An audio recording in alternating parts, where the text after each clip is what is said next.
జగన్మోహన్ రెడ్డి అంటే ఒక్కొక్క అంశం మీద తనే స్వయంగా పోస్టులు పెడుతున్నటువంటిది నిన్న భారీ ట్వీట్ చేసుకొచ్చారు. రైతులు పండించిన పంటలకు మద్దతు ధర కల్పించాలని కనీస ధ్యాస కూడా కూటమి ప్రభుత్వానికి లేకుండా పోయింది. ప్రస్తుతం ధాన్యానికి మద్దతు ధర లేక రైతులు తీవ్రంగా నష్టపోతున్నారు. ధాన్యం కొనుగోలు కేంద్రాల ఏర్పాటు నుంచి అవసరమైన సౌకర్యాల కల్పనలో మీ ప్రభుత్వం విఫలమైంది. వరి కోతలు ప్రారంభమైన నెల రోజులు కావస్తున్న రైతుల దగ్గర ధాన్యం కొనే నాదుడే లేకుండా పోయారు. ధాన్యం కొనుగోలు కేంద్రాలకు వెళ్తే తేమ శాతం వంకతో రైతులను ముప్పతిప్పలు పెడుతున్నారు. మద్దతు ధర కొనకుండా దళారుల వైపు నెట్టేస్తున్నారు. ప్రభుత్వ నిర్లక్ష్యాన్ని అవకాశంగా చేసుకుని దళారులు మిల్లర్లు రైతుల కష్టాన్ని దోచుకుంటున్నారు. తేమ శాతం సాగ్గా చూపి రైతులను దోపిడీకి గురి చేస్తున్నారు. బస్తాకు 300 నుంచి 400 నష్టానికి రైతులు ధాన్యం అమ్ముకోవాల్సిన దుస్థితి ఏర్పడింది. మద్దతు ధర దక్కడం రైతులకి ఎండమావుగా తయారైంది. 75 కిలోల బస్తాకు 1725 రూపాయలు చొప్పున ఏ ఒక్కరికి అందే పరిస్థితి లేకుండా పోయింది. ధాన్యం కొనేవారు లేక రైతులు తీవ్ర అవస్థలు పడుతున్నారు. రోడ్లపైనే ధాన్యాన్ని పోసి కొనేవారి కోసం నిరీక్షిస్తున్నారు. పైగా ఇప్పుడు మరో కష్టం వచ్చి పడింది.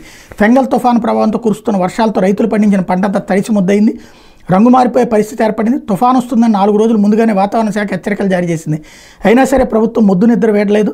యుద్ధ ప్రాతిపదికన రైతుల వద్ద ఉన్న ధాన్యాన్ని కొనుగోలు చేయాలన్న ధ్యాస ఆలోచన కూడా మీ ప్రభుత్వానికి లేకుండా పోయింది. కనీసం ఒక్కసారైనా సీఎం స్థాయిలో సమీక్షలు చేసిన దాఖలాలు లేవు. కనీసం సరిపడా సంచులు కూడా అందించలేని దుస్థితిలో ఉన్నారు.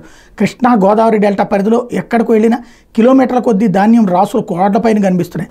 విజయవాడ మచిలీపట్నం మధ్య 60 కిలోమీటర్ల పొడవున ఆరబెట్టిన ధాన్యం కొనేనాదులు లేక రైతులు గగ్గోలు పెడుతున్నా మీకు కనిపించడం లేదా? వైఎస్ఆర్సీ ప్రభుత్వంలో రైతులను అన్ని విధాలుగా అండగా ఉన్నాం.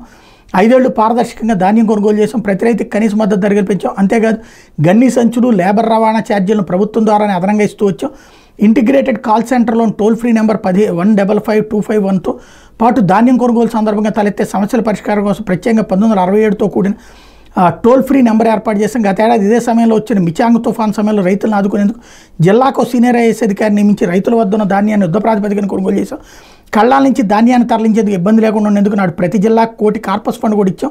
తుఫాను ప్రభావిత జిల్లాలో ధాన్యం కొనుగోలు గన్ని సంచుల కొరత లేకుండా చూసాం. వైపరీత్యాలు ముప్పేట దాడి చేస్తున్న సాయం చేయాలన్న ఆలోచన ప్రభుత్వానికి లేదు. వరదలు వర్షాభావ పరిస్థితుల వల్ల తీవ్రంగా నష్టపోయిన రైతులకి పూర్తి స్థాయిలో అందించిన పాపాన బాలేదు. కనీసం రైతులు పండించిన ధాన్యాన్ని కనీస మద్దతు ధర కొనాలన్న ఆలోచన కూడా మీ ప్రభుత్వానికి లేకుండా పోయింది. ఈ క్రాప్ ప్రామాణికంగా ఆర్బీకేల ద్వారా పారదర్శకంగా ధాన్యం కొనుగోలు చేయాలనే తపన రైతులందరికీ సంపూర్ణ మద్దతు ధర దక్కాలనే ఆశయం పూర్తిగా నీరుగారిపోయింది. కష్టాల్లో ఉన్న రైతులను ఆదుకోవాల్సింది పోయి డైవర్షన్ పాలిటిక్స్తో నువ్వు మీ మంత్రులు కాలం గడుపుతున్నారు అంటూ జగన్మోహన్ రెడ్డి భారీ స్థాయిలో ట్వీట్ చేసుకొచ్చారు.